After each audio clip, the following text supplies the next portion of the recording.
In Scouting for Boys, Baden-Powell offers this advice. Every scout ought to be able to fish in order to get food for himself. A tenderfoot who starved on the bank of a river full of fish would look very silly, yet it might happen to one who had never learned to catch fish. First, a scout must survey his surroundings and locate a productive fishing hole.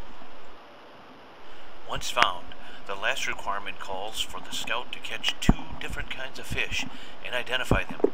He must clean and cook at least one.